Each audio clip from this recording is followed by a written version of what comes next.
Gabriela Clavo y Canela, de Jorge Amado.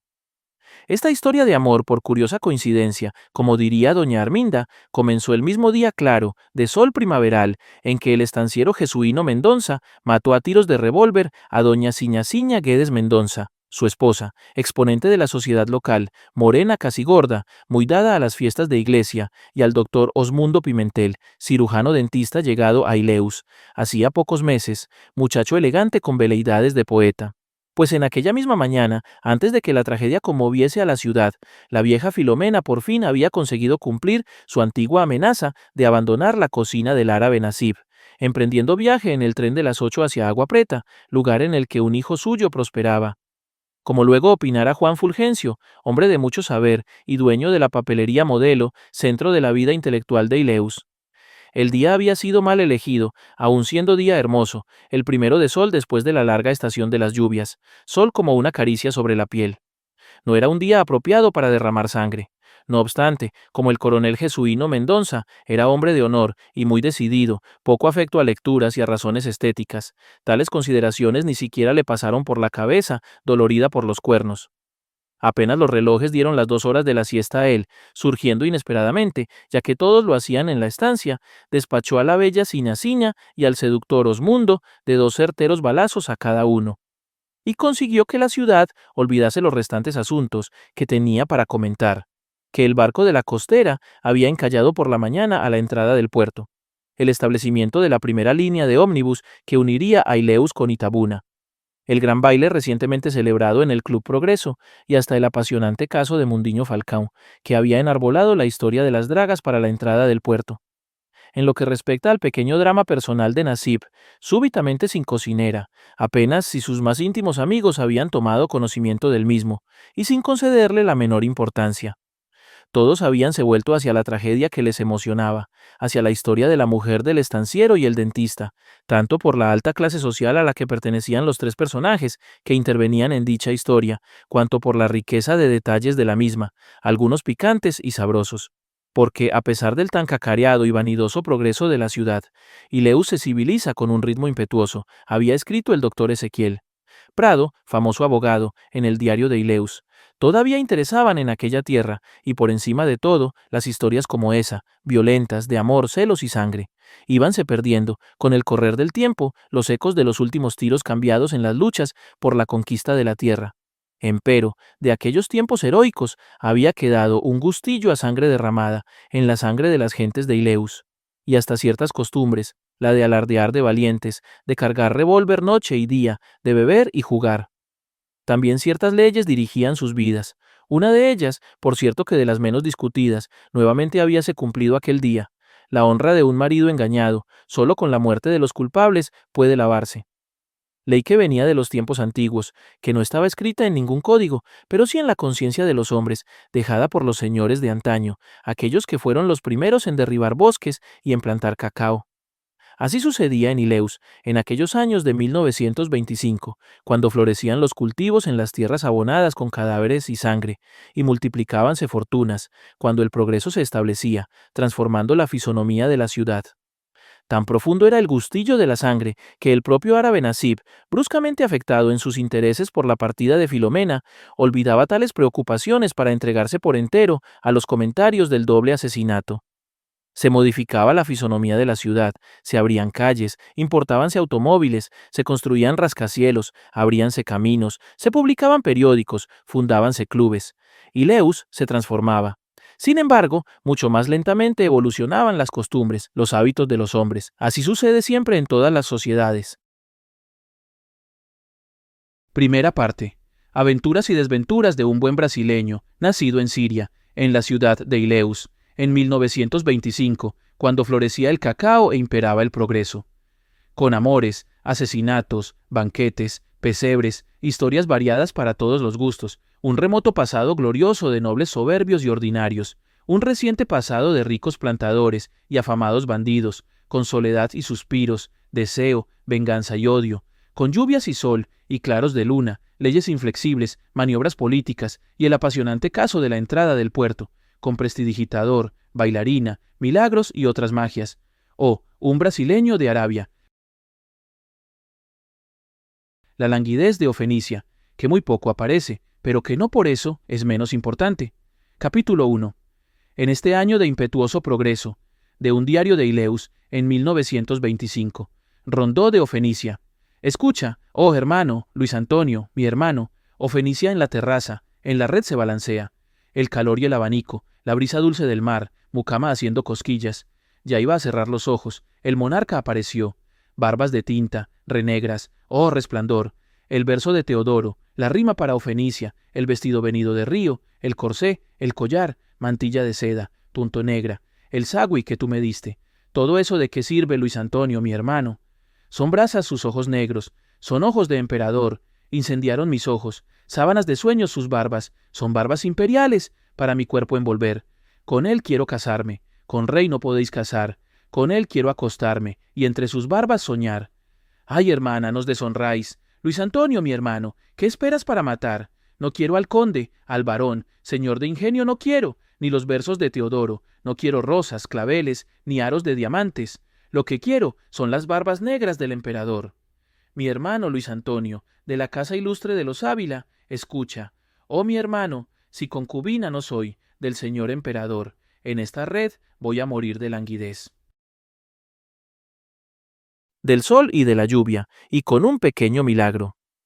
En aquel año de 1925, cuando floreció el idilio de la mulata Gabriela y del árabe Nasib, la estación de las lluvias habíase prolongado más allá de lo normal y necesario, a tal punto que los plantadores, como un rebaño asustado, al entrecruzarse en las calles se preguntaban unos a otros, con miedo en los ojos y en la voz: ¿no parará nunca?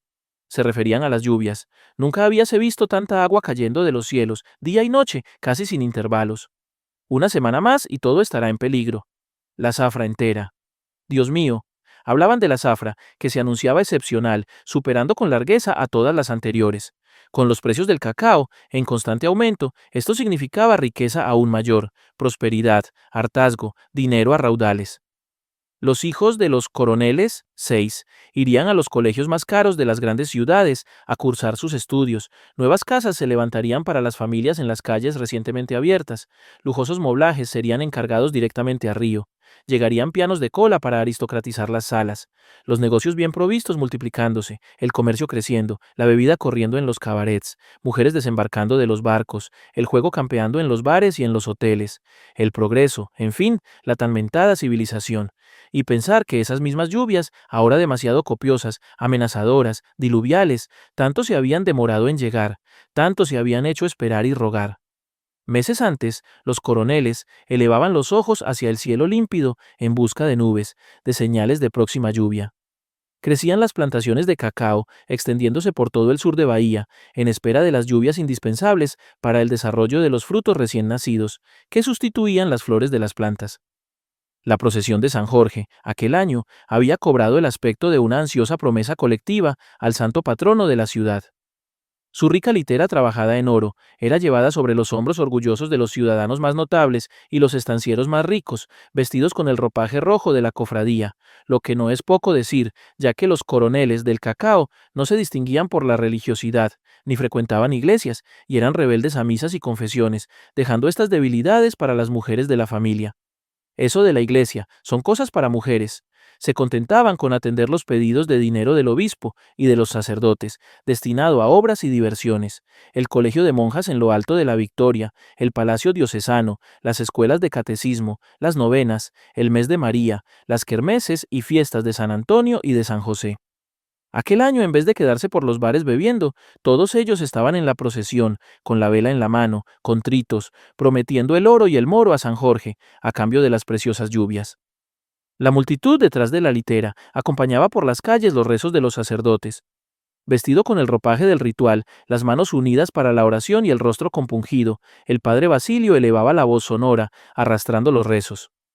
Elegido para la importante función por sus eminentes virtudes, consideradas y estimadas por todos, también lo había sido porque aquel santo hombre era propietario de tierras y plantaciones, y por lo tanto directamente interesado en la intervención celestial. Así rezaba con redoblado vigor.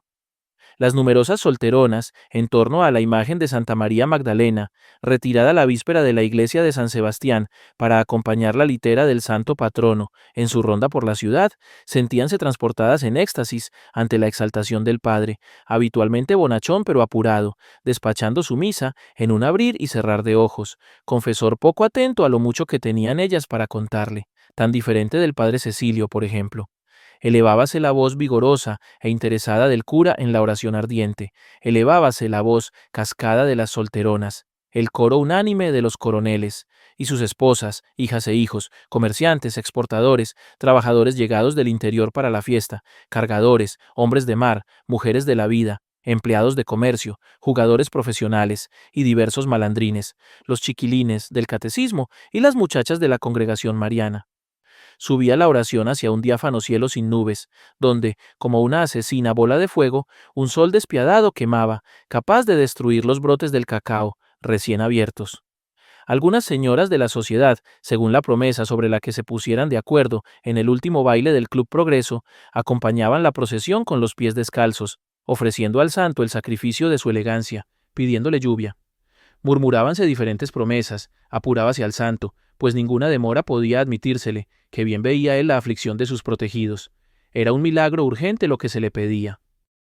San Jorge no había permanecido indiferente a los rezos, a la repentina y conmovedora religiosidad de los coroneles, y al dinero por ellos prometido para la iglesia matriz, ni a los pies desnudos de las señoras, tan castigados por los adoquines de las calles, pero tocados sin duda más que todo por la agonía del padre Basilio.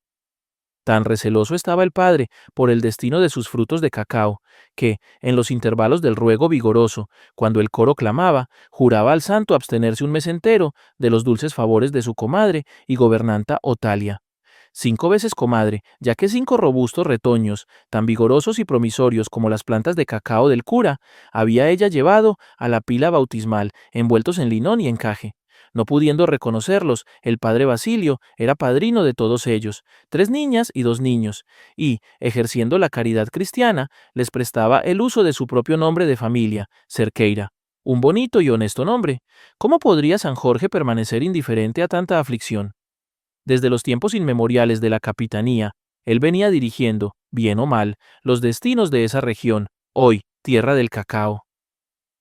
El donatario, Jorge de Figueiredo Correia, a quien el rey de Portugal había dado, en prueba de amistad, esas decenas de leguas pobladas de salvajes y de palo Brasil, no dispuesto a abandonar los placeres de la corte lisbonense por la selva bravía, había enviado a un cuñado español para que muriera en manos de los indios, en su lugar.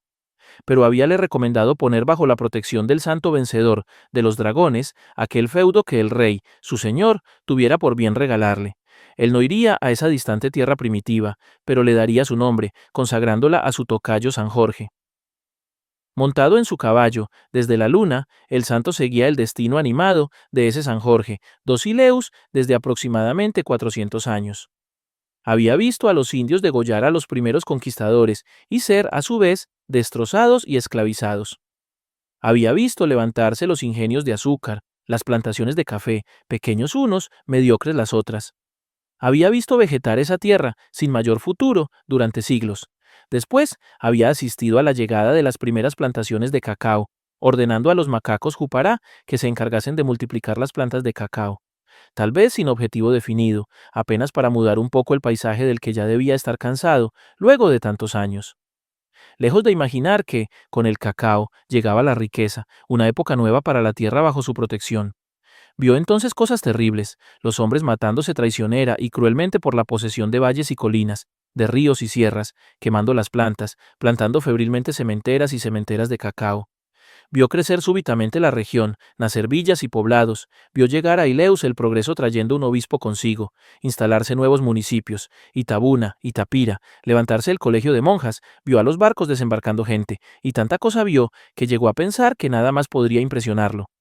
Pero a pesar de eso, se impresionó con aquella inesperada y profunda devoción de los coroneles, hombres rudos, poco aficionados a leyes y rezos, con aquella loca promesa del padre Basilio Cerqueira, de naturaleza incontinente y fogosa, tan fogosa e incontinente que el santo dudaba que él pudiera cumplirla hasta el fin. Cuando la procesión desembocó en la plaza de San Sebastián, deteniéndose ante la pequeña iglesia blanca, cuando Gloria se persignó, sonriente, en su ventana maldecida, cuando el árabe Nasib salió de su bar desierto para apreciar mejor el espectáculo, entonces sucedió el tan mentado milagro. No, no se cubrió de nubes negras el cielo azul, ni comenzó a caer la lluvia. Indudablemente, para no arruinar la procesión. Pero una desmayada luz diurna surgió en el cielo, perfectamente visible a pesar de la claridad deslumbrante del sol. El negrito Tuisca fue el primero en verla, llamando la atención de las hermanas dos Reís, sus patronas, en el centro del grupo negro de las solteronas. Un clamor de milagro se sucedió, partiendo de las solteronas excitadas, propagándose por la multitud y esparciéndose luego por la ciudad entera. Durante 2 días no se habló de otra cosa. San Jorge había venido para oír los rezos, las lluvias no tardarían. Y efectivamente, algunos días después de la procesión, nubes de lluvia se acumularon en el cielo y las aguas comenzaron a caer al anochecer. Solo que San Jorge, naturalmente impresionado por el volumen de las oraciones y promesas, por los pies descalzos de las señoras y por el espantoso voto de castidad del padre Basilio, magnificó el milagro y ahora las lluvias no querían parar. La estación de las lluvias se prolongaba desde hacía ya más de 2 semanas fuera del tiempo habitual. Aquellos brotes apenas nacidos de los cocos de cacao, cuyo desarrollo solo sin el sol había amenazado, crecieron magníficos con las lluvias, en número nunca visto, pero comenzaban ahora a necesitar nuevamente de sol. La continuación de las lluvias, pesadas y persistentes, podría pudrirlos antes de la zafra.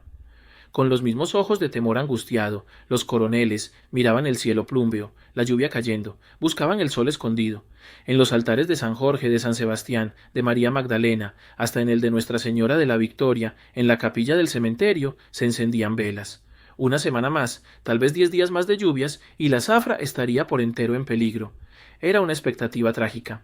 He ahí por qué, cuando aquella mañana en que todo comenzó, un viejo estanciero, el coronel Manuel das Onzas, así llamado porque sus plantaciones estaban casi en el fin del mundo, donde, según decían y él confirmaba, hasta tigres u onzas rugían, salió de su casa cuando todavía era casi noche, a las 4 de la mañana, y vio el cielo despejado, de un azul fantasmagórico de aurora abriéndose, y el sol anunciándose con alegre claridad sobre el mar, levantó los brazos y gritó con un alivio inmenso.